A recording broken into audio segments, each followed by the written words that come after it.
মুসলমানদের গুরুত্বপূর্ণ একটি অভ্যাস, যে অভ্যাস নিয়ে আল্লাহ তাআলা আলোচনা করেছেন। এই অভ্যাস, এটা আমলও, এটা সুন্নত। সেই সুন্নাহ হলো মেহমানদারি করা। কোরবানির ঈদ পালন করার পর সাধারণত আমাদের দেশে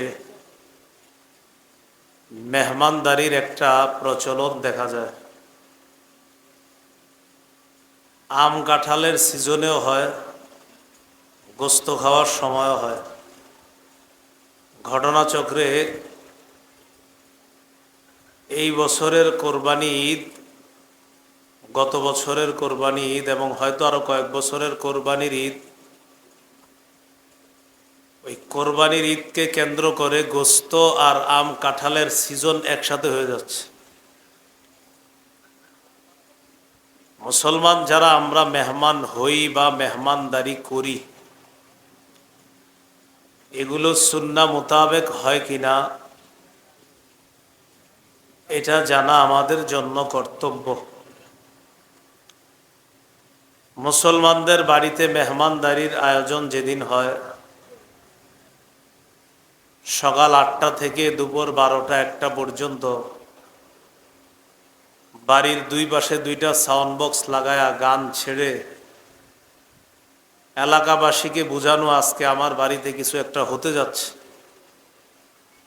কি হতে যাচ্ছে? দুপুরে মেহমান আসবে। মেহমান আসবে এটা জানাইতেছে গান দিয়ে। মেহমানদারি তো সুন্নত, গান বাদ্য হারাম। এই জন্য সুন্নাহ পালন করতে গিয়ে শয়তানের কোনো কর্মকাণ্ড বাস্তবায়ন করা, এটা মুসলমানদের জন্য উচিত না। মুসলমানদের কর্মকাণ্ড এমন হতে পারে না। আল্লাহ তাআলা আমাদেরকে সুন্নাহ পালন করতে গিয়ে কোনো ধরনের গুনাহের মধ্যে লিপ্ত হওয়া থেকে হেফাজত করেন। মেহমানদারি সম্পর্কে আপনাদের সামনে 8টি কথা বলবো। 1, মেহমানদারি ইব্রাহিম নবীর সুন্নত। 2, মেহমানদারি আমাদের নবীর সুন্নত। 3, মেহমানদারি সাহাবায়ে কেরামের সুন্নত। 4, মেহমানদারির গুরুত্ব। 5, মেহমানদারির ফজিলত। 6, মেহমানদারির খাবারে বরকত। 7, মেজবানের করণীয়। 8, মেহমানের করণীয়। এই 8টি কথা আলোচনা হবে। আলোচনা শেষ হবে ইনশাআল্লাহ। মনোযোগ সহকারে কথাগুলো আমরা শুনব, আমলের নিয়তে যেন শুনতে পারি। আল্লাহ তৌফিক দান করেন। 1 নম্বর আলোচনা, মেহমানদারি ইব্রাহিম আলাইহিস সালামের সুন্নত। সূরাতুজ জারিয়াতের 24 থেকে 27 নম্বর আয়াতে আল্লাহ তাআলা বলেন, হাল আতাকা হাদিসু দাইফি ইব্রাহিমাল মুকরামিন ইয দাখালু আলাইহি ফাকালু সালামা ক্বালা সালামুন কওমুম মুনকারুন। নবী, আপনার কাছে ইব্রাহিম নবীর সম্মানিত মেহমানদের বৃত্তান্ত এসেছে। যখন মেহমানগণ ইব্রাহিম নবীর কাছে প্রবেশ করলেন, প্রবেশ করার পর মেহমানগণ ইব্রাহিম নবীকে সালাম দিলেন। জবাবে ইব্রাহিম নবী মেহমানদের জন্য শান্তির দোয়া করলেন। মনে মনে ইব্রাহিম নবী বললেন, কওমুম মুনকারুন, এরা তো অপরিচিত সম্প্রদায়, এদেরকে তো চিনি না। ইব্রাহিম নবী অপরিচিত কাউকে দেখলে মেহমানদারি করতেন, মুসাফির ভাবতেন, যে কোত্থেকে না কোত্থেকে আসছে, এই জন্য মেহমানদারি করতেন। ফারাগ ইলা আহলিহি ফাজাআ বিইজলিন সামিন। ইব্রাহিম নবী দ্রুত চুপিসারে পরিবারের কাছে গেলেন। যাওয়ার পর একটা গরুর বাচ্চা ভাজি করে, এই গো বাচ্চা ভাজি করে তাড়াতাড়ি আনলেন। ফাকররাবাহু ইলাইহিম, ভাজি বাচ্চাটা মেহমানদের সামনে পেশ করলেন। তাফসীরের কিতাবে আসছে ইব্রাহিম নবী তাকায়া দেখে লম্বা সময় হয়ে গেছে, মেহমানদের হাত খাবারের দিকে যায় না। ইব্রাহিম নবী বললেন, ক্বালা আলা তাকুলুন, আপনারা খান না কেন? আপনারা খাইতেছেন না কেন? মেহমানদারির খাবার আপনারা গ্রহণ করছেন না কেন? ফাআউজাসা মিনহুম খীফা, ইব্রাহিম নবী তাদের ব্যাপারে মনে মনে ভয় পেয়ে গেলেন। ঘটনা কি? এরা কারা? এরা খায় না কেন? মেহমানরা ইব্রাহিম নবীর ভয়ের অবস্থাটা বুঝতে পেরে তারা বললেন, ক্বালু লা তাখাফ, তারা বললেন আপনি ভয় পাবেন না। আমাদেরকে যে মেহমান মনে করতেছেন আপনি, আমরা মেহমান, তবে দুনিয়ার কোনো মানুষ না, আমরা আল্লাহর পক্ষ থেকে প্রেরিত ফেরেশতা। দুটি উদ্দেশ্যে তারা দুনিয়াতে এসেছে। এক, ইব্রাহিম নবীর স্ত্রী সারা আলাইহাস সালাতু ওয়াস সালামকে ইসহাক নামে একজন পুত্র সন্তানের সুসংবাদ দেওয়ার জন্য। দুই, ইব্রাহিম নবীর ভাই হারান, এই হারানের সন্তান লূত আলাইহিস সালাম, অর্থাৎ ইব্রাহিম নবীর ভাতিজা লূত আলাইহিস সালাম যে এলাকার নবী, ওই এলাকাটা ছিল মুতাফিকাহ এলাকা। ওই এলাকার যে জাতি ছিল তাদের 10টা ভয়ঙ্কর খারাপ বদভ্যাস ছিল। এর মধ্যে একটা বদভ্যাস ছিল তাদের সমকামিতা নামক ভয়ঙ্কর অপরাধ। এই অপরাধের মধ্যে তারা লিপ্ত হতো। এই অপরাধের কারণে তাদেরকে ধ্বংস করার জন্য ফেরেশতারা দুনিয়াতে আসছে। এই দুইটা উদ্দেশ্যে তারা আসছে। তা আমাদের আলোচ্য বিষয় ওটা না, আলোচ্য বিষয় হলো মেহমানদারি। ইব্রাহিম নবী তাদের সামনে খাবার পেশ করলেন, মেহমানদারি করতে চাইলেন। যাই হোক, তারা ফেরেশতা হওয়ার কারণে গ্রহণ করে নাই। হাদিসে আছে عن أبي هريرة رضي الله تعالى عنه قال قال رسول الله صلى الله عليه وسلم كان أول من ضيف الضيف إبراهيم عليه الصلاة والسلام। পৃথিবীতে সর্বপ্রথম মেহমানদারির এই প্রচলন, এই সুন্নত যিনি করেছেন তিনি হলেন আল্লাহর নবী ইব্রাহিম আলাইহিস সালাতু ওয়াস সালাম। এই হলো ইব্রাহিম নবীর মেহমানদারি। আমাদের আলোচ্য বিষয়ের দ্বিতীয় আলোচনা আমাদের নবীর মেহমানদারি। সহিহ বুখারীর 3 নম্বর হাদিস। রাসূলুল্লাহ সাল্লাল্লাহু আলাইহি সাল্লাম হেরা পর্বতে অবস্থান করলেন, ইবাদত বন্দিগিতে কাটাইতেছে। পরিবার থেকে আলাদা হয়ে ইবাদতে কাটায়। হাদিসের ভাষ্য অনুযায়ী 1 মাস, তাফসীরের কিতাবের ভাষ্য অনুযায়ী 6 মাস ধ্যানমগ্ন ছিলেন। জিবরিল আলাইহিস সালাতু ওয়াস সালাম নবীজির কাছে আসলেন।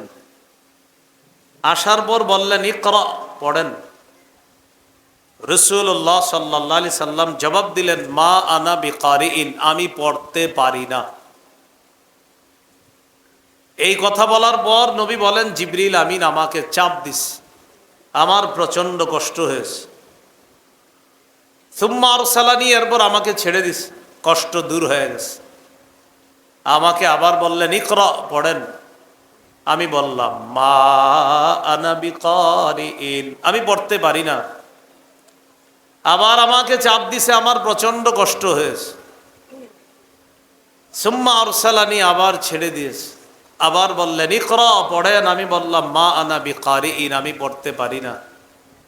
এভাবে কয়েকবার হওয়ার পর জিবরিল আমিন বললেন, ইকরা বিসমি রাব্বিকাল্লাযী খালাক, পড়েন প্রভুর নামে, রবের নামে যিনি সৃষ্টি করেছেন। এই কথা বলার পর আল্লাহ তাআলা নবীর জবানে সূরা আলাকের 5টা আয়াত উচ্চারণের তৌফিক দিয়ে দিলেন। সূরা আলাকের 5টা আয়াত নবীজি উচ্চারণ করলেন।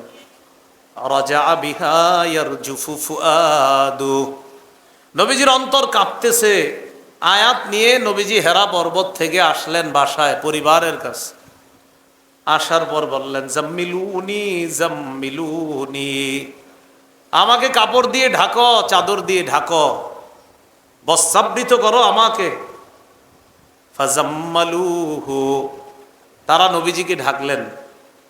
সুম্মা ক্বালা লি খাদিজা আও আখবারাহাল খবরা, রাসূলুল্লাহ সাল্লাল্লাহু আলাইহি সাল্লাম আম্মাজান খাদিজাতুল কুবরা রাদিয়াল্লাহু তাআলা আনহাকে পুরা ঘটনা শোনাইলেন যে কেউ একজন আমার কাছে আসছে, দেখতে বিশাল, আমি ভয় পেয়ে গিয়েছি, এমন এমন ঘটনা ঘটছে আমার সাথে। নবীজি বললেন, লাকাদ খাশিতু আলা নাফসি, আমি নিজের উপর আশঙ্কা করতেছি খাদিজা। খাদিজাতুল কুবরা রাদিয়াল্লাহু তাআলা আনহা জবাব দিলেন, কাল্লা ওয়াল্লাহ মা ইউখজিকাল্লাহু আবাদা, কখনো না, আল্লাহর কসম, আল্লাহ আপনাকে লাঞ্ছিত করবেন না। স্ত্রী তার স্বামীকে এই সান্ত্বনা দিলেন, কেন? আপনার মাঝে কিছু গুণ আছে, এই গুণ থাকার কারণে আমার মন বলছে আল্লাহ আপনাকে লাঞ্ছিত করবেন না। কি গুণগুলা? 1 নম্বর, ইন্নাকা লাতাসিলুর রহিম, আপনি রক্তের সম্পর্ক রক্ষা করেন, আত্মীয়তার সম্পর্ক রক্ষা করেন। 2, ওয়া তাহমিলুল কাল্লা, আপনি অসহায় দুস্থদের বোঝা বহন করেন। 3, ওয়া তাকসিবুল মা'দুম, আপনি নিঃস্ব ব্যক্তির সহযোগিতা করেন। 4, ওয়া তাকরিদ দাইফা, আপনি মেহমানদারি করেন। হাদিসের এই অংশ থেকে বোঝা যায় নবুয়ত প্রকাশের আগ থেকেই রাসূলুল্লাহ সাল্লাল্লাহু আলাইহি সাল্লাম মেহমানদারি করতেন। এই অভ্যাস নবুয়ত প্রকাশ ঘটানোর আগে থেকেই নবীজির অভ্যাস ছিল। তো 4 নাম্বার, তাকরিদ দাইফা, আপনি মেহমানদারি করেন। 5, ওয়া তুঈনু আলা নওয়াইবিল হক, সত্যের পথে চলতে গিয়ে যারা দুর্দশাগ্রস্ত হয়, যারা বিপদগ্রস্ত হয়, তাদের সহযোগিতা আপনি করেন। এই গুণ আপনার মাঝে আছে। কাল্লা ওয়াল্লাহ, কখনো না, আল্লাহর কসম, এই গুণাবলী যার মধ্যে আছে, আমি খাদিজা বলতেছি, আল্লাহর কসম, আল্লাহ আপনাকে লাঞ্ছিত করবেন না। তাহলে এটার মধ্যে একটা কি? মেহমানদারি করা। কি করা? এগুলো আমাদের আলোচ্য বিষয়ের দ্বিতীয় আলোচনা, যে মেহমানদারি নবীর সুন্নত। আমাদের আলোচ্য বিষয়ের তৃতীয় আলোচনা, মেহমানদারি সাহাবায়ে কেরামের সুন্নত। এই ব্যাপারে কয়েকটি বর্ণনা শুনি। সহিহ বুখারীর বর্ণনা, 3798 নম্বর হাদিস। হাদিসের বর্ণনাকারী আবু হুরায়রা রাদিয়াল্লাহু তাআলা আনহু। এই হাদিসটি শুনেন মনোযোগ সহকারে। عن أبي هريرة رضي الله تعالى عنه أن رجلا أتى النبي صلى الله عليه وسلم فبعث إلى نسائه فقلنا ما عندنا إلا الماء। এক ব্যক্তি রাসূলুল্লাহ সাল্লাল্লাহু আলাইহি সাল্লামের কাছে আসলেন। নবীজি অভ্যাস অনুযায়ী তার বিবিদের ঘরে এই তথ্য যাচাই করার জন্য খবর পাঠালেন যে ঘরে মেহমানদারি করার মতো কোনো খাবার আছে কিনা। সব বিবিদের ঘর তালাশ করে তথ্যদাতা, সংবাদদাতা এসে জানাইলেন। আম্মা জান সবাই জবাব দিছে, ফাকুলনা মা ইনদানা ইল্লাল মা। ওগো আল্লাহ নবী, সব আম্মা জানরা জবাব দিছে, কারো ঘরে পানি ছাড়া আর কোনো খাবার নাই। সবার ঘরে শুধু কি আছে? পানি।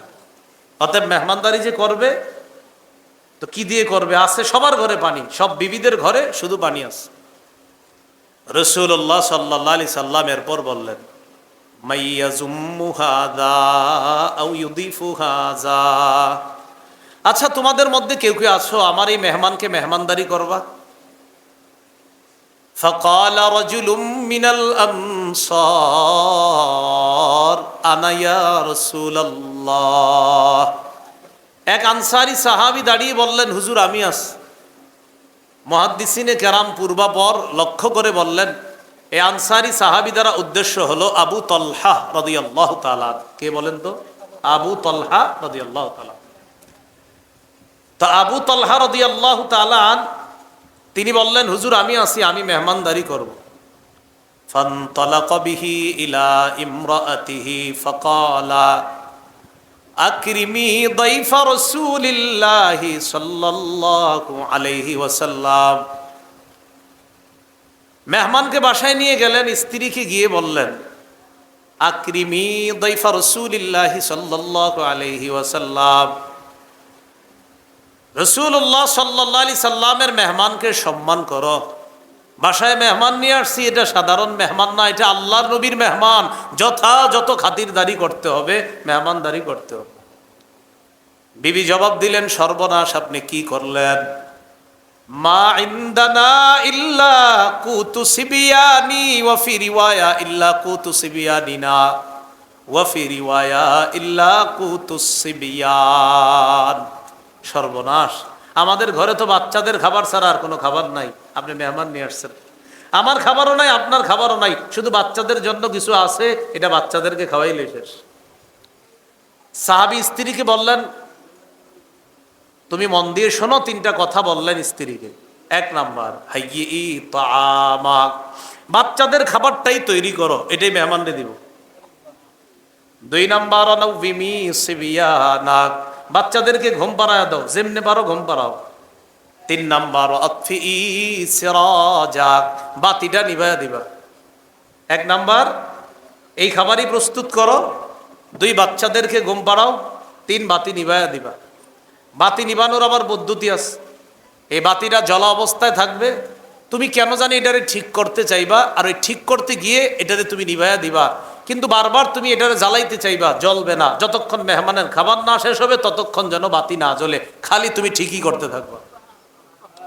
এটা স্ত্রীকে বললেন। তা হাদিসের ভাষ্য হলো, সুম্মা কামাত কান্নাহা তাসলুহু সিরাজাহা, স্ত্রী বাতি ঠিক করার বাহানা করে বাতিটাকে ঠিক করতে গিয়ে ফাআতহু, বাতি নিভায়া দিছে। হাইয়া আত্তামাহা ওয়া নাওয়ামাত সিবিয়ানাহা ওয়া আতফাআত সিরাজাহা, খাবার প্রস্তুত করছে, বাচ্চাদেরকে ঘুম পাড়াইছে, আর কৌশলে বাতিও নিভায়া দিছে। ফাজাআলা ইউরিয়ানিহি আন্নাহুমা ইয়াকুলান, ওই দুইজন অভিনয় করে দেখাইতেছে তারাও খাইতেছে। মেহমান সাহেব আপনিও খান, আমি আর আমার বিবিও খাইতেছি, এরকম অভিনয় করে দেখাইতেছে। আসলে টোটাল খাইতেছে একজন, ঘরের যিনি কর্তা তিনিও না খেয়ে আস, তার স্ত্রীও না খাওয়া, বাচ্চাগুলাও না খেয়ে ঘুমাইতেছে, শুধু মেহমান খাইতেছে। আর এই দুই মেজবান অভিনয় করতেছে আমরাও খাইতেছি। আসলে তো অন্ধকার, খালি ঠিক করতে চাইতেছে, আরে বাতিটা জ্বলে না, খা, মেহমান খাইতেছে, কত কষ্ট হইতেছে। এগুলা করতে করতে মেহমানের খানা শেষ। ফালাম্মা আসবাহা গাদা ইলা রাসূলিল্লাহি সাল্লাল্লাহু আলাইহি ওয়াসাল্লাম, সাহাবী সকালবেলা আল্লাহর নবীর কাছে যায়। যাওয়ার পর নবী বললেন, লাকাদ আজিবাল্লাহ ওয়া ফি রিওয়ায়াতিন উখরা দাহিকাল্লাহুল লাইলাতা মিন সানিইকুমা বিদাইফিকুমাল লাইলা। তুমি আর তোমার বিবি গত রাতে কি করছো? তোমার আর তোমার বিবি এই দুইজন মেহমানের সাথে যেই কর্মকাণ্ড করেছো, যে আশ্চর্য মেহমানদারি করেছো, তোমাদের এই মেহমানদারি দেখে আল্লাহ তাআলা খুশি হয়ে তোমাদের কর্মকাণ্ডে আল্লাহ হেসে দিয়েছেন। আল্লাহ হাসছে তোমাদের কর্মকাণ্ডে, আল্লাহ হাসি দিয়েছে তোমাদের কর্মকাণ্ডে। চিন্তা করেন, মাখলুকের কর্মকাণ্ডে খালেক হাসে, সুবহানাল্লাহ। কার কর্মকাণ্ডে? মাখলুকের কর্মকাণ্ডে খালেক খুশি হয়, খালেক হাসে। কি আশ্চর্য কথা! শুধু তাই নয়, কোরআনের আয়াত আল্লাহ নাজিল করে দিয়েছেন। সূরা হাশরের 9 নম্বর আয়াত আল্লাহ নাজিল করে দেয়। আল্লাহ তাআলা বলেন, ওয়ায়ুসিরুনা আলা আনফুসিহিম ওয়ালাউ কানা বিহিম খাসাসা।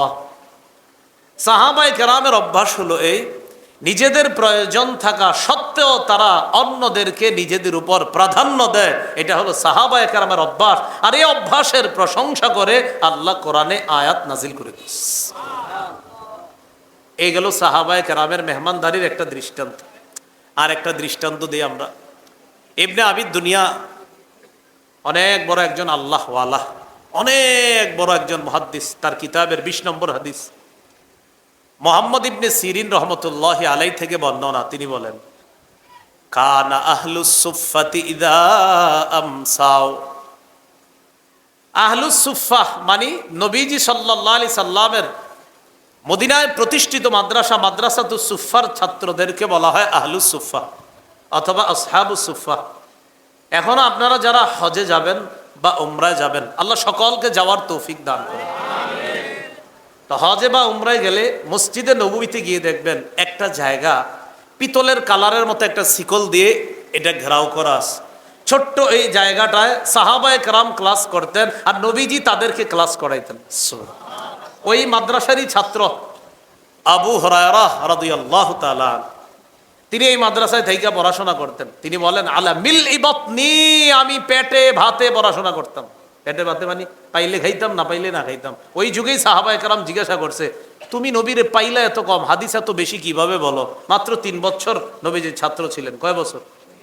3 বছর। অথচ হাদিসের কিতাব খুলবেন, আবু হুরায়রা নামটা পাবেন না, হবে না, এই নাম পাবেনি আপনি।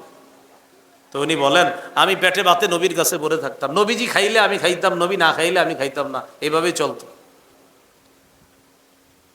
তো এই মাদ্রাসার ছাত্ররা আহলুস সুফফাহ বলা হয় বা আসহাবুস সুফফাহ।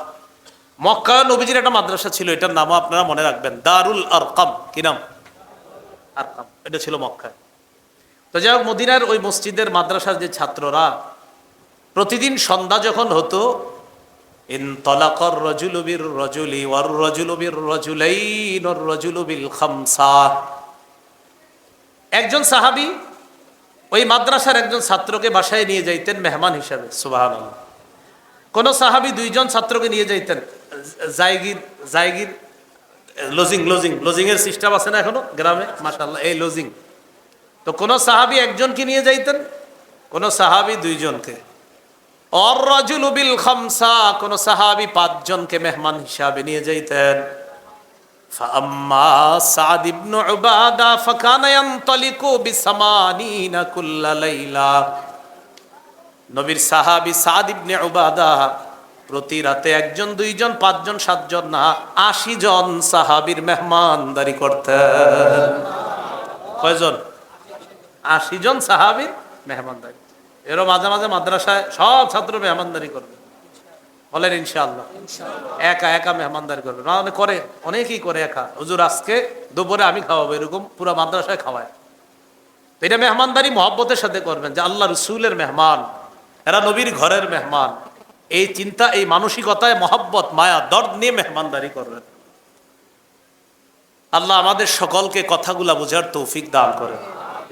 আরেকটা দৃষ্টান্ত নেই, যেই খাবারে মেহমান বেশি হয় এই খাবার আল্লাহর কাছে সবচেয়ে প্রিয়। সুবহানাল্লাহ। ওই ইবনে আবি দুনিয়া তার ওই কিতাবের 49 নম্বর হাদিসে আছে, আন আব্দুল্লাহ ইবনে উমর রাদিয়াল্লাহু তাআলা আনহুমা قال আহাব্বুত তাআমি ইলাল্লাহ মা কাসুরাত আলাইহিল আইদি।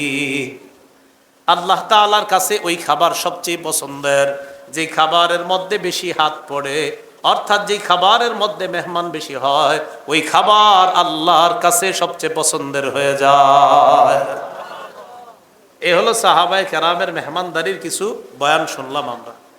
আমাদের আলোচ্য বিষয়ের মোট কয়টা ছিল অংশ? 8টা। এগুলো 3 নম্বর অংশ।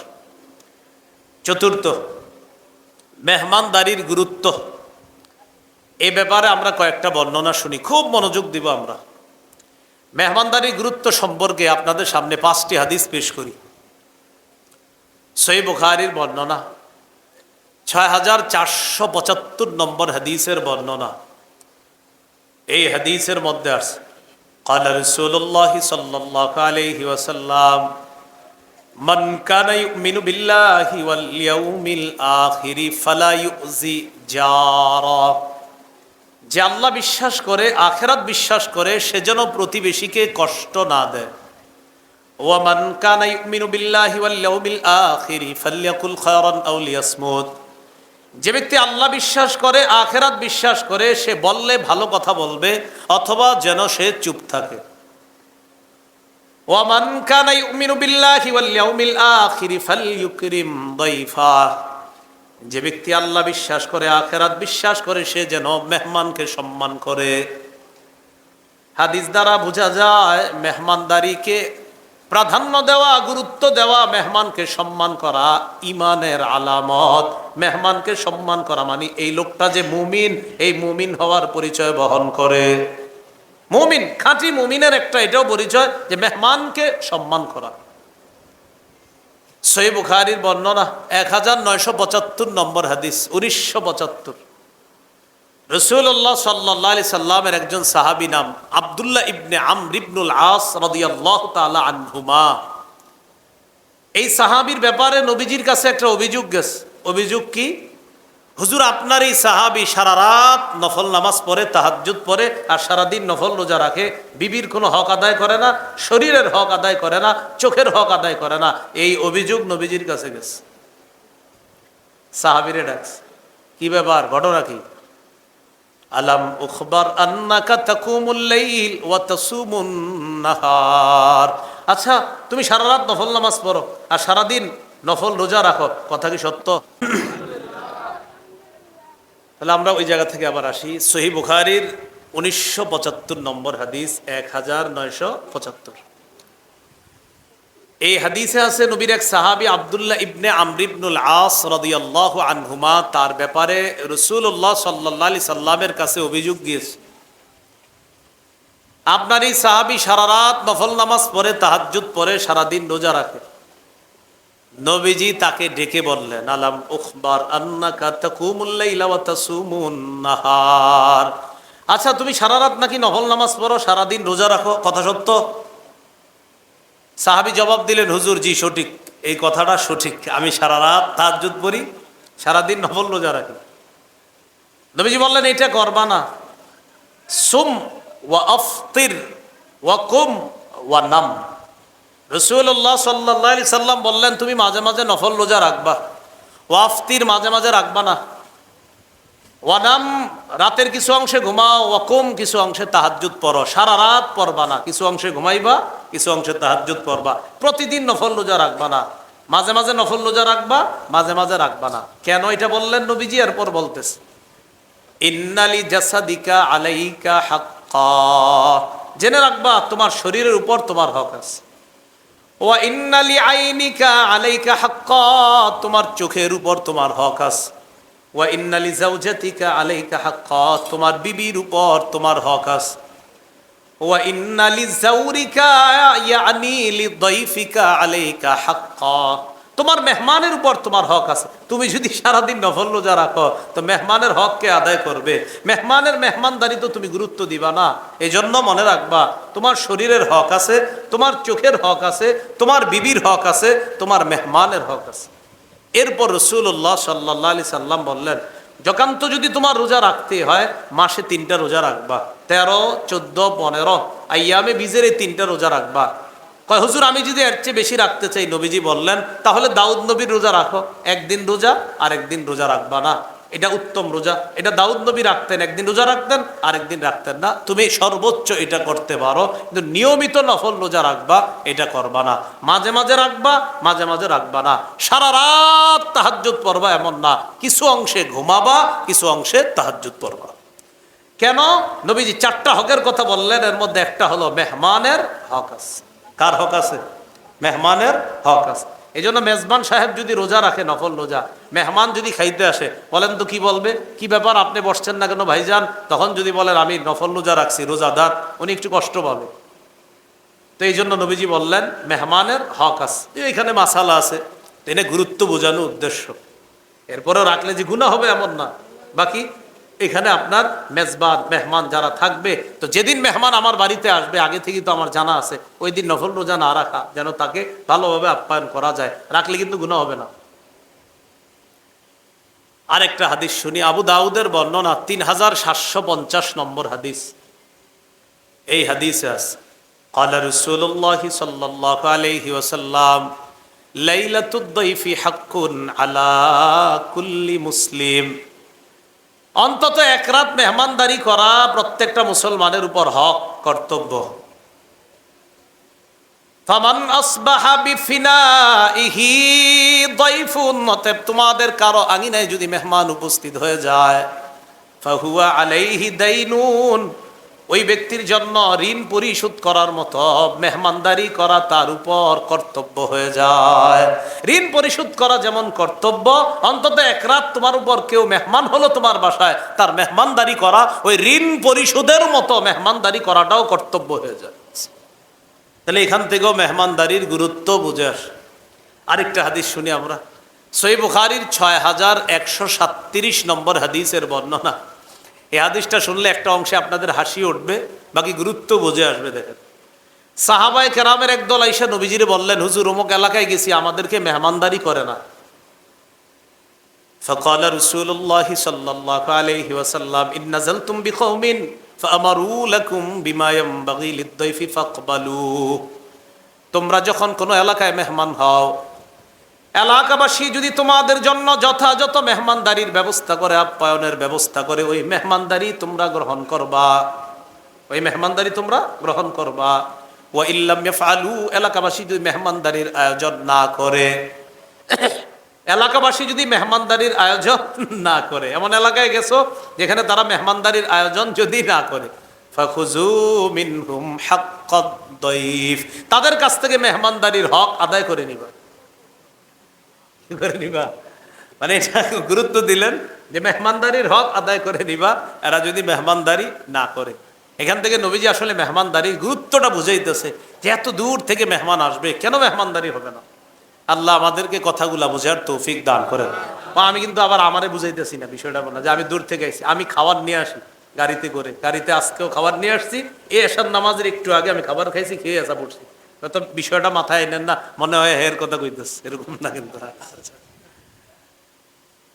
আরেকটা বর্ণনা শুনি আমরা, সহিহ বুখারীর 6139 নম্বর হাদিস। আগের হাদিসটা হলো 137, 6137, এটা হলো 6139। এই হাদিসটা বুঝে আসবে আপনাদের গুরুত্ব। আগে দুইজন সাহাবীর নাম আমরা একটু মুখস্থ করি। একজনের নাম সালমান ফারসি রাদিয়াল্লাহু তাআলা, আরেকজনের নাম আবু দারদা। ওলামা হযরতরা বলার প্রয়োজন নাই, অন্য যারা আছেন একটু আমার সাথে মুজাকারা করেন, বলেন সালমান, আবু দারদা রাদিয়াল্লাহু আনহুমা। তাহলে কয়জন সাহাবীর নাম জানলাম আমরা? দুইজন, একজন সালমান ফারসি রাদিয়াল্লাহু তাআলা আন, আরেকজন আবু দারদা রাদিয়াল্লাহু তাআলা আন। রাসূলুল্লাহ সাল্লাল্লাহু আলাইহি সাল্লাম এই দুই সাহাবীর মাঝে ভ্রাতৃত্ব তৈরি করে দিয়েছে। নবীজি ওই মদিনায় সাহাবীরা যাওয়ার পর কি করছে, দুই সাহাবীর মধ্যে ভ্রাতৃত্ব তৈরি করে দিতেন। এক সাহাবী আরেক সাহাবীর বাড়িতে কাজ করবে, খেতে খামারে কাজ করবে, একসাথে সবকিছু করবে, আর তারা এটা বন্টন করে খাবে। আর সাহাবায়ে কেরামও তারা কেমন, আনসার সাহাবী যারা ছিলেন, তারা সত্যি সত্যি এইভাবে ভ্রাতৃত্বের বন্ধন, তারা আপন ভাই ভাইয়ের সাথে যা করে, তারাও ঠিক ভ্রাতৃত্বের বন্ধন এমন ভাবে কায়েম করেছিল যে তারা জমি জামা ক্ষেত কামার ইত্যাদি যখন করত, মিলেমিশে করত, ফসল হওয়ার পর তারা সবাই মিলেমিশে খাইতো। আসলে কিন্তু ক্ষেত ছিল একজনের, কিন্তু নবীজি ভ্রাতৃত্ব তৈরি করে দিছে। আখান নবী সাল্লাল্লাহু আলাইহি ওয়াসাল্লাম বাইনা সালমান ওয়া বাইনা আবি দারদা রাদিয়াল্লাহু তাআলা আনহুমা। সালমান এবং আবু দারদা এই দুই সাহাবীর মাঝে ভ্রাতৃত্বের সম্পর্ক নবী তৈরি করে দিলেন। ফাজারা সালমান আবু দারদা, একদিন সালমান ফারসি আবু দারদা রাদিয়াল্লাহু তাআলা আনহুর বাড়িতে মেহমান হয়ে গেলেন, সাক্ষাতে গেলেন। ফারাআ উম্মাদ দারদা মুতাবাদ্দিলাতা, আবু দারদার স্ত্রীর গায়ে দেখলেন ময়লা কাপড় চোপড়। প্রশ্ন করলেন, মাশা নুকি, কি ব্যাপার, আপনার শরীরে ময়লা কাপড় চোপড় কেন, আপনার এই অবস্থা কেন? আবু দারদার বিবি জবাব দেয়, আখুকা আবু দারদা লাইসা লাহু হাজাতুন ফিদ দুনিয়া, আপনার ভাই আবু দারদার দুনিয়ার কোনো খবর নাই, বিবি কোথায়, কে কোথায়, কোনো খোঁজ খবর নেয় না, এই জন্য আমার অবস্থা এমন। এই কথা বললেন। একটু পরে আবু দারদা বাড়িতে আসছে, খুব বুঝছেন, আবু দারদা রাদিয়াল্লাহু তাআলা আনহুর বাড়িতে সাক্ষাতে আসছে সালমান, তাহলে মেহমানকে সালমান আর মেজবানকে আবু দারদা। আবু দারদা রাদিয়াল্লাহু তাআলা আন বাসায় আসার পর সনা আলাহু তাআমা, খাবার তৈরি করছে, করার পর খাবার সালমান ফারসি রাদিয়াল্লাহু তাআলা আনহুর সামনে দিছে। দেওয়ার পর আবু দারদা বললেন কুল ফাইন্নি সাইম, ও সালমান আপনি খাবার খান, আমি রোজাদার। তাহলে মেজবান বললেন আমি রোজাদার, মেহমান আপনি খাবার খান। সালমান জবাব দিলেন মা আনা বিআকিলিন হাত্তা তাআকুলা, তুমি না খাওয়া পর্যন্ত আমি খাবো না। মেজবান কয় খান, আমি রোজাদার। মেহমান কয় তুমি না খাইলে আমি খাবো না। তাহলে মেজবান রোজাদার, আর মেহমান রে বলতেছে খাও। মেহমান কয় না, তুমি না খাইলে আমি খাবো না। উপায় না দেখে আবু দারদা রোজা ভাঙলেন, নফল রোজা খাওয়ায় সারছে। তাহলে আবু দারদা মেজবান নফল রোজা রাখছিল, উনি খাইলেন, সালমানও খাইলেন। খাওয়ার পর যাই হোক দিন কেটে গেল, এবার রাতে শোয়ার পালা। আবু দারদা রাদিয়াল্লাহু তাআলা যখন রাত হইল, ফালাম্মা কানাল লাইল যাহাবা ইয়াকুম, রাত যখন হয় নামাজের মধ্যে দাঁড়ায় গেছে আবু দারদা। স্ত্রী কোথায়, কে কোথায় কোনো খবর নাই, নামাজে দাঁড়ায় গেছে। সালমান ডাক দিয়ে বললেন নাম, এ ঘুমান। আবু দারদাকে বললেন ঘুমান, পরে ঘুমাইছে। একটু ঘুমানোর পর আবার দাঁড়াইছে, দাঁড়ানোর পর আবার নফল নামাজে দাঁড়াবে। সালমান ডাক দিয়ে বললেন নাম। আরে ঘুমান। এই নাম মানে কিন্তু এটা আপনার বোনের কোনো বাংলা না, এটা নাম, এটা কিন্তু আরবি। ওয়াহেদ মুজাক্কার, হাজেরের সিগা, আমরের সিগা। তো নাম, এই নাম মানি ঘুমান। নাম অর্থ কি? ঘুমান। একবার দাঁড়াইছে নামাজে কয় ঘুমান, আবার দাঁড়াইছে কয় ঘুমান। তাহলে দিনের বেলা নফল রোজা রাখছিল, ভাঙাইছে, আর রাতের বেলা নামাজে দাঁড়াইছিল, মানে নিয়ত ছিল সারা রাত নামাজে কাটাই দিবে, কয় ঘুমান। আবার দাঁড়াইছে কয় ঘুমান। ফালাম্মা কানা আখিরুল লাইল, এইভাবে রাত যখন শেষ রাত হয়, দুই সাহাবী তারা কি করলেন, সাল্লায়া, শেষ রাতে দুজন তাহাজ্জুদ পড়লেন। সকাল যখন হয় আবু দারদা আল্লাহর নবীর কাছে গেলেন। বুঝে থাকলে বলেন আবু দারদা মেজবান নাকি মেহমান? মেজবান। আবু দারদা রাদিয়াল্লাহু তাআলা আন নবীর কাছে গিয়ে বললেন যাকারা যালিকালা, পুরা ঘটনা বিস্তারিত শোনাইলেন। ইয়া রাসূলুল্লাহ, আমি তো দিনের বেলা নফল রোজা রাখি, সালমান আমারে নফল রোজা রাখতে দেয় নাই। রাতের বেলা আমি সারা রাত নামাজে ইবাদতের মধ্যে কাটায়া দেই, সালমান রাতের বেলা আজকে সারা রাত নামাজ পড়তে দেয় নাই, রাতের শেষ অংশে আমাকে নামাজ পড়তে দিয়েছে। নবীজি বললেন সাদাকা সালমান। সালমান কি বলছে তোমারে? কয় সালমান আমারে বলছে এরকম সারা রাত না পড়ে কিছু অংশে নামাজ পড়তে, আর আমারে বলছে ডেলি এরকম রোজা না রাখা, মাঝে মাঝে নফল রোজা রাখতে। নবীজি বললেন সাদাকা সালমান, সালমান সত্য কথা বলছে। হাদিসের গুরুত্ব বুঝে আসে যেই অংশটা, এটা হলো মেহমানের সম্মানে মেজবান নফল রোজা পর্যন্ত ভেঙে ফেলতে হয়েছে। এই মেহমানের গুরুত্ব বোঝার জন্য আমরা এই হাদিসটা নিতে পারি। এইগুলো আজকে আমাদের আলোচ্য বিষয়ের আলোচনার 4 নাম্বার আলোচনা। মনে আছে না? মেহমানদারি বিষয়ে কয়টা আলোচনা জানবো আমরা? 8টা। 4 নাম্বার গেল মেহমানদারির গুরুত্ব। 5 নাম্বার আলোচনা মেহমানদারির ফজিলত। মেহমানদারির কি ফজিলত, এ ব্যাপারে কয়েকটি হাদিস শুনি আমরা। তিরমিজির বর্ণনা 1855 নম্বর হাদিস। এই হাদিসে আছে ক্বালা রাসূলুল্লাহ সাল্লাল্লাহু আলাইহি ওয়াসাল্লাম উ'বুদুর রহমান ওয়া আত'ইমুত তাআম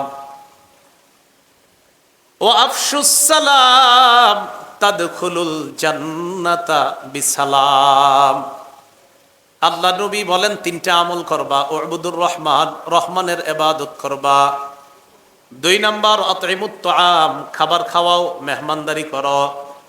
3 নাম্বার আফশুস সালাম, সালামের ব্যাপক প্রচার ঘটাও। তাদখুলুল জান্নাতা বিসালাম, নিরাপদে জান্নাতের মেহমান হয়ে যাও। ইবাদত করো, মেহমানদারি করো, সালামের ব্যাপক প্রচার প্রসার ঘটাও, নিরাপদে জান্নাতে প্রবেশ করো। তাহলে আমরা কি শিখলাম ফজিলতে? মেহমানদারি করা জান্নাতে যাওয়ার কারণ।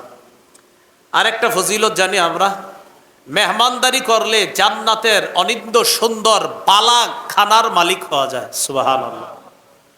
তিরমিজির বর্ণনা 2527 নম্বর হাদিস, 2527 নম্বর হাদিস।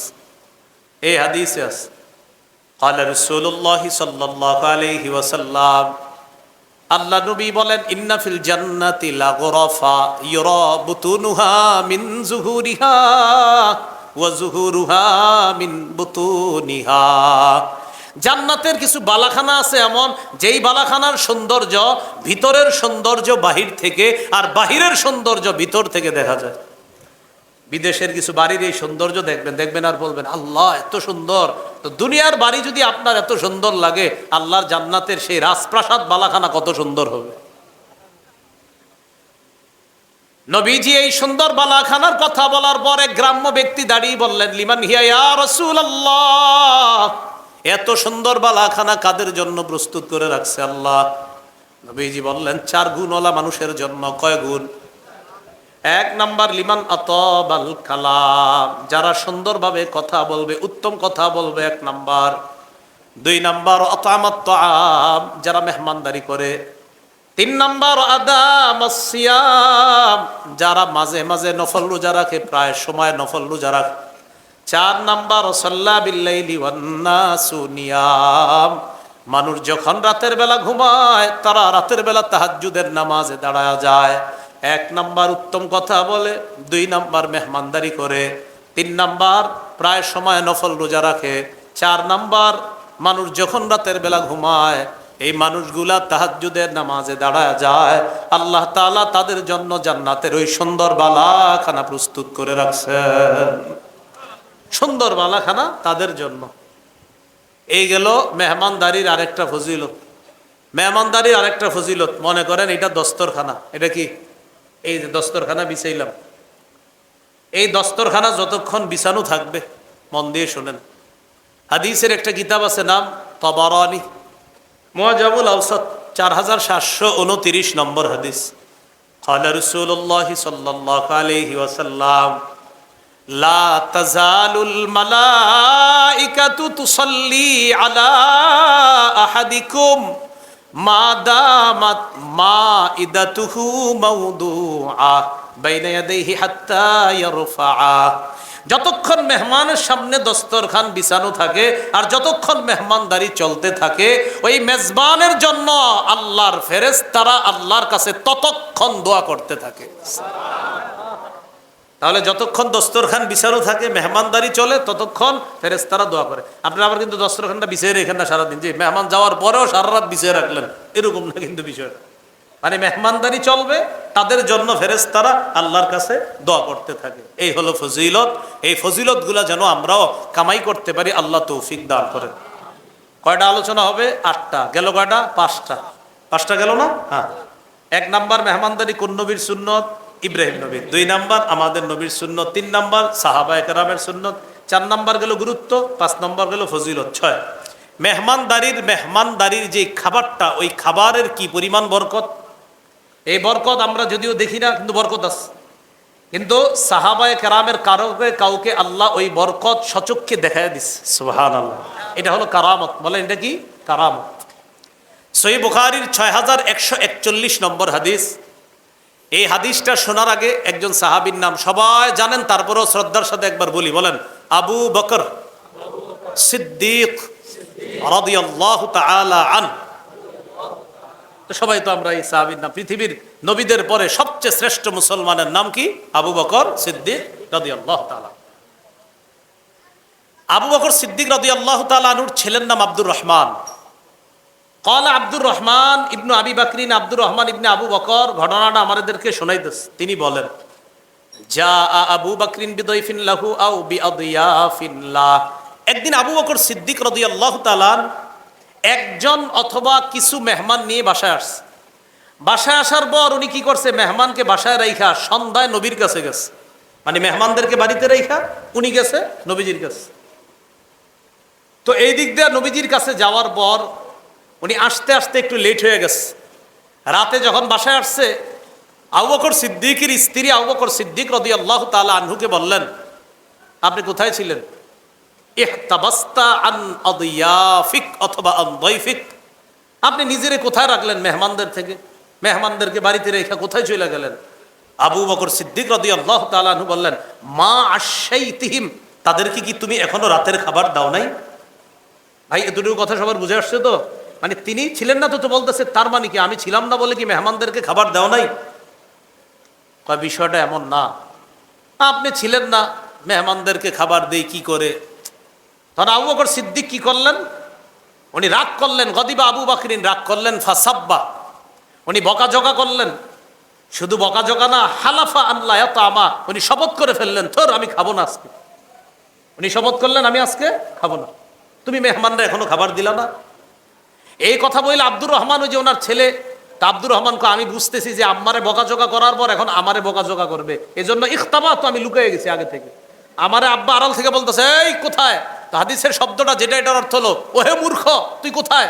বাবা তো সন্তানকে এটা বলতেই পারে, সাবধান, এটা কিন্তু বাবা তার সন্তানকে বলছে, আমরা বলতেছি না। এই তুই কোথায়, তুমি কোথায় ছিলে এতক্ষণ? একজন বাবা তার শাইখুল হাদিস ছেলেরও এই কথা বলতে পারে, এটা কোনো সমস্যা না। বাবা সন্তানকে এটা বলতে পারে, হ্যাঁ বুঝো না কিচ্ছু, মূর্খ কোথাকার, এটা বাবা সন্তানকে বলতে পারে, সমস্যা না। তো আবু বকর সিদ্দিক রাদিয়াল্লাহু তাআলা ছেলেরা বলতেছে, তুমি কোথায়? তো আমি জানি যে আব্বা এখন আমার উপর রাগ করবে, এই যে আগে থেকে লুকিয়ে রয়েছে। তা আব্বা শপথ করছে খাবে না। এদিক দিয়ে হালাফাতিল মারআহ, মারআ দ্বারা উদ্দেশ্য আম্মা, আম্মাও শপথ করছে আল্লাহ তাতামা হাত্তা ইয়াতামা, যে আপনি যদি না খান আমিও খাবো না। কয়জন হইল শপথের সংখ্যা? দুইজনের। মেহমানরা শপথের কথা শুই না, হালাফু আল্লাহ ইয়াতামু, এরাও শপথ করছে আমরাও খাবো না হাত্তা ইয়াতামা, আবু বকর যতক্ষণ না খাবে। কি ঘটনা ঘটে গেল? উনিও খাবে না, ঘরওয়ালি উনিও খাবে না, মেহমানরাও খাবে না। আবু বকর সিদ্দিক বললেন, আমি বুঝে ফেলছি আমাদের এই সবার কর্মকাণ্ড এগুলা শয়তানের কাজ, বলি নাউজুবিল্লাহ। ফাদাআবিত তাআম, উনি খাবার আনাইলেন, আনার পর উনি শপথ ভাঙলেন, আকালা নিজে খাইলেন, আকালু সবাই খাইলেন। ফাজআলু লা ইয়ারফাউনা লুকমাতান ইল্লা রাবা, দেখেন ইল্লা রাবা মিন আসফালিহা আকসারু মিনহা, যখনই লোকমা উঠায় ওই লোকমার নিচে খাবার আগের চেয়ে আরো বেড়ে যায়। একটা লোকমা খাবার উঠায়, খাবার নিচে দিয়ে আরো বাড়ে, এই যে বরকত। ওই বরকত আমরা দেখি না, কিন্তু আসলে বরকত হয় মেহমানদারির খাবারে। আল্লাহ ওই বরকতটা আবু বকর সিদ্দিক এবং যে মেহমান ছিল বাসায় সবাইরে দেখায় দিয়েছে। এটা ছিল সিদ্দিক আকবরের কারামত, আবু বকর সিদ্দিক রাদিয়াল্লাহু তাআলা আনহুর কারামত। তো দেখেন এই যে মেহমানদারির খাবারে বরকত হইতেছে। তো এইখান থেকে আমরা কি বুঝতে পারলাম? মেহমানদারির খাবারে বরকত, কেমন বরকত দেখেন। এই বরকতি খাবার থেকে সবাই শপথ করে বলছিল আমি খাবো না, উনি বলে আমি খাবো না, মেহমানরা কয় আমি খাবো না, অথচ আল্লাহ দেখাই দিলেন, দেখছো তোমরা কোন খাবার না খেয়ে শপথ করলা, যে এই খাবার না খেয়ে কিভাবে শপথ করো, এটা তো বরকতি খাবার। সুবহানাল্লাহ। এই জন্য আল্লাহ এটা দেখাই দিচ্ছে। এইগুলো আমাদের 6 নম্বর আলোচনা। 7 নম্বর আলোচনা, মেজবানের করণীয়। মেহমান যখন বাসায় আসবে, মেজবান এগিয়ে গিয়ে স্বাগত জানাবে, সালাম দিবে, মুসাফা করবে। রাসূলুল্লাহ সাল্লাল্লাহু আলাইহি সাল্লাম বলেন, মামিন মুসলিমাইনি ইয়ালতাকিয়ান ফায়াতাসাফাহান ইল্লা গুফিরা লাহুমা ক্বাবলা আন ইফতারিকা। দুই মুসলমান যখন সাক্ষাৎ করবে, মুসাফা করবে, তারা পৃথক হওয়ার আগেই তাদের গুনাহগুলা মাফ হয়ে যায়। তাহলে মেহমান আসলে তার সাথে সাক্ষাৎ করা, এই কথাটা মনে রাখা মেজবানের 1 নম্বর করণীয়। 2 নম্বর করণীয়, তাড়াতাড়ি মেহমানদারির আয়োজন করা। তাড়াহুড়া করা শয়তানের কাজ। বলেন তাড়াহুড়া কার কাজ? বলেন তাড়াহুড়া কার কাজ? তবে বলেন সবাই, তবে 5টি কাজ আমাদের তাড়াতাড়ি করা উচিত। প্রথম কথা, তাড়াহুড়া কার কাজ? তবে আমাদের কয়টি কাজ তাড়াতাড়ি করা উচিত? 5টি। 1 নম্বর মেহমানদারি করা।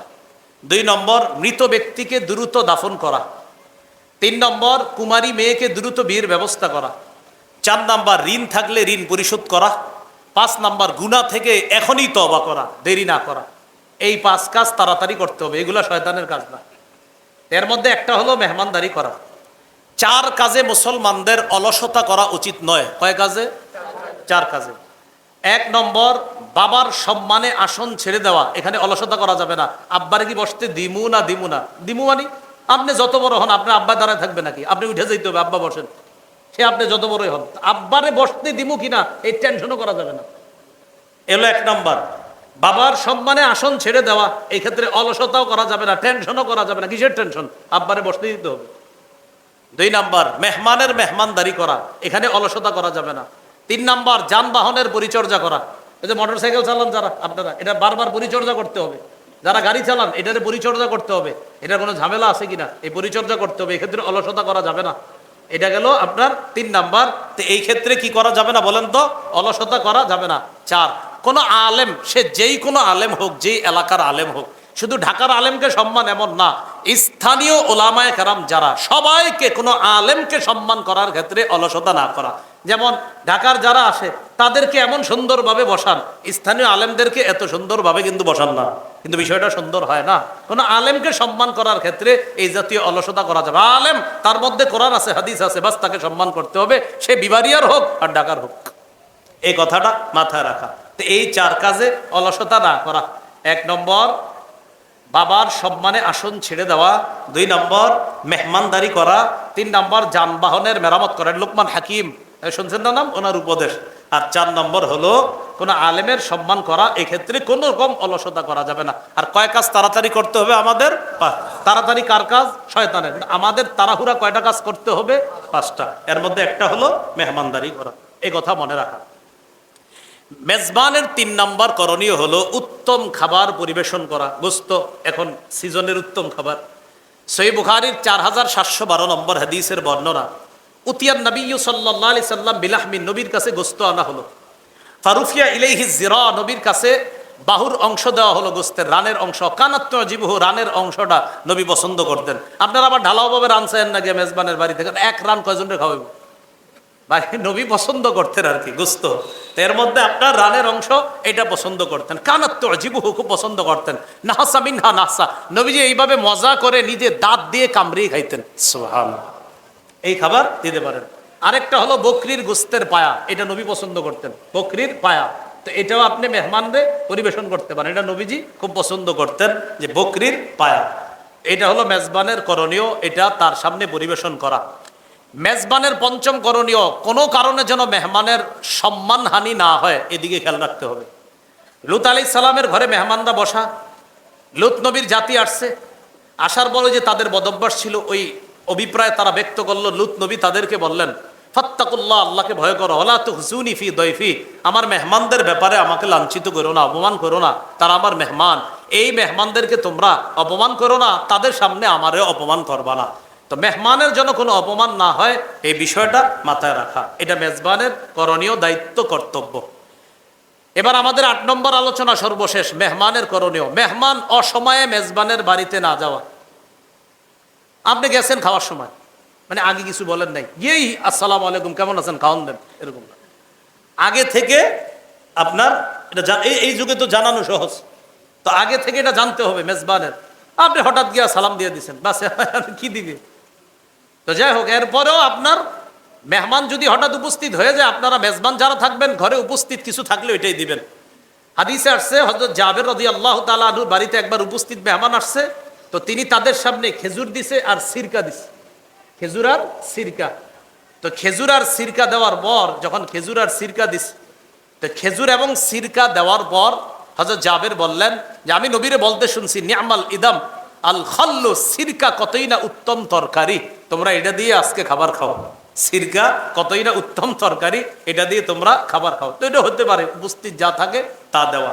তো যাই হোক, মেহমান অসময়ে না যাওয়া, এই বিষয়গুলো আমাদের মাথায় থাকা। আল্লাহ আমাদেরকে বুঝার তৌফিক দান করেন। মেহমান মেজবানের বাড়িতে যাওয়ার পর মেজবানের জন্য এমন কিছু না করা যেন মেজবানের কষ্ট হয়, এমন কাজ মেহমান না করা। যেমন একটু বুঝেন, এলাকায় কেউ আসছে আলেম, ওনারে আপনারা এক বাসায় নিয়ে গেছেন মেহমানদারি করতে, তো সাধারণত কোনো বুজুর্গ আলেম আসলে তার সাথে দেখা করার জন্য এলাকাবাসী যায়, এটা হতে পারে। যেমন কথার কথা, আমাদের কুমিল্লার আল্লামা মুফতি মুশতাকুন নবী কাসিমি সাহেব, ওনার হাজার হাজার লাখ লাখ ভক্ত আছে, তো তাকে এই এলাকায় নিয়ে আসলেন, তো স্বাভাবিকভাবে হাজার হাজার মানুষ আসবে তার সাথে দেখা করার জন্য, ঠিক আছে। যার বাসায় নিছেন বলেন তো, ওই বাসার মেজবান কি হাজার হাজার মানুষের মেহমানদারির আয়োজন করছে? করেনি। তো ওনার সাথে আপনারা 30-40 জন ঘরে গেছেন, যাওয়ার পর মেজবানের মাথায় আছে, আমি হুজুরের সহ সর্বোচ্চ 10 জনের মেহমানদারি করবো। বেচারায় ওই অনুযায়ী মেহমানদারির আয়োজন করে, কিন্তু 30 জন বসে রয়েছে। ওই বেচারায় আপনার চানাচুর দেয়, কাঁঠাল দেয়, আম দেয়, কমলা দেয়, লেবু দেয়, আঙ্গুর দেয়, আনার দেয়, বুঝা এটি খায় একটু তাড়াতাড়ি যান, যায় না, না যাবো না।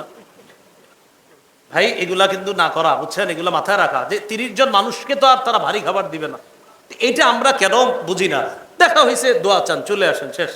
এই জন্য এই বিষয়গুলো কিন্তু মাথায় রাখা। সহিহ মুসলিমের বর্ণনা, মুসলিমিন আইয়ুকিমা ইনদা আখিহি হাত্তা ইউসিমা, কোন মুসলমানের জন্য এটা বৈধ নয় যে সে তার ভাইয়ের কাছে এতটা সময় অবস্থান করবে যে তার মেজবান ভাইকে সে কষ্ট দেয়। সাহাবী প্রশ্ন করলেন, কাইফা ইউসিমুহু, হুজুর কষ্টটা কিভাবে দেয়? কাইয়ুকিমা ইনদা আখিহি, এমন ভাবে অবস্থান করে লা শাই আল্লাহু ইউকাররিবুহু বিহি, যে মেজবানের ঘরে আর কিচ্ছু থাকে না এর দেওয়ার মতো, কিন্তু হে উঠবো না, আমি বসে থাকি, আরো দেন, এরকম। তো এটা না করা। আবার আরেকটা হতে পারে 10 জন মেহমান হয়ে গেছেন কোথাও, তো যিনি মেহমানদারি করবে ওনার ঘরে ধারণ ক্ষমতা 5 জনের, তাহলে উনি কয়জন করে খাওয়াবে? 5 জন। বাকি 5 জন বাইরে আছে, হয়তো চেয়ার টেবিল দিবে যে একটু বসেন। এখন যেই 5 জন ভিতরে পাঠাইছেন আপনারা খাইতে, ওনারা খাইছে, খাওয়ার পর একটু দই হইলে ভালো হইতো, তো দই খায়, আরো সব খায়, পান সুপারি যা আছে সব বের হয় না, মাথায় আনে না যে আরো 5 জন বাহিরে। আর মেজবানও তো লজ্জায় বলতে পারতেছে না যে আল্লাহর হস্তে এবার উঠেন না, আপনার ঘরে যা আছে দেন, এবার বালিশ দেন, একটু শুই। তো এটা কিন্তু না করা, এটা কষ্ট মেজবানের। ভাই এটা ইসলাম, এটা আমাদেরকে ইসলাম এই শিক্ষা দিছে যে মেহমান এমন কাজ না করা যেটা মেজবানের কষ্ট হয়, এটা না করা। মনে থাকবে তো কথাগুলো ইনশাল্লাহ সবার? তো এরকম কোনো আচরণ না করা যে আচরণের কারণে মেজবান কষ্ট পায়, এমন আচরণ না করা। মেহমানের 3 নম্বর করণীয় হলো মেহমান খাবার খাওয়ার পর মেজবানের জন্য দোয়া করা। আরবিতে পারলে আরবি, বাংলায় পারলে বাংলা। আরবি যদি পারেন, আল্লাহুম্মা বারিক লাহুম ওয়া ফিমা রাযাকতাহুম, আপনি এটা বলতে পারেন, আল্লাহ তাদেরকে তাদের রিজিকে আপনি বরকত দিয়েন, ওয়াগফির লাহুম, তাদেরকে আপনি মাফ করেন। আপনি বাংলায় বলবেন, আল্লাহ তাদের রিজিকে বরকত দিয়ে দিয়েন, তাদেরকে আপনি মাফ করে দিন। সহিহ মুসলিম এই দোয়াটা আছে। আরো দোয়া করতে পারেন, আল্লাহুম্মা আত'ইম মান আত'আমানি, আল্লাহ যিনি আমাকে খাওয়িয়েছেন তাকে আপনি খাওয়ান। ওয়াসকিমান সাকানি, যে আমাকে পান করিয়েছে তাকেও পান করান। কোন নুসখা আছে মান আসকানি, যে আমাকে পান করিয়েছে তাকেও পান করান। আরো দোয়া করতে পারেন আপনি এই দোয়াটা, আকালা তাআমাকুমুল আবরার, তোমাদের খাবার যেন নেককার মানুষরা খায়। এই বাংলায় কথাটা বলা যাবে না বলেন? আর হাদিসেও আছে, লা ইয়াকুল তাআমাকা ইল্লা তাকিয়ুন, এ মানুষ আমার উম্মত তোমরা শোনো, তোমার ঘরের খাবারটা ভালো মানুষরা ছাড়া যেন অন্যরা না খায়, তাকওয়া বা নেককার মানুষরাই যেন তোমার খাবারটা গ্রহণ করে। মেহমানদারির ব্যাপারে এই 8টা কথা আমরা জানলাম। সর্বশেষ যেটা জানলাম মেহমানের করণীয়, 7 নাম্বার জানলাম মেজবানের করণীয়। যদিও এই বিষয়গুলো আমরা হাসির ছলে নেই, তো বিষয়গুলো একটু গুরুত্ব দিয়ে না, মেজবান আর মেহমানের বিষয়গুলা খুব গুরুত্ব সহকারে নেওয়া। আল্লাহ আমাদের সকলকে কথাগুলা বোঝার তৌফিক দান করেন।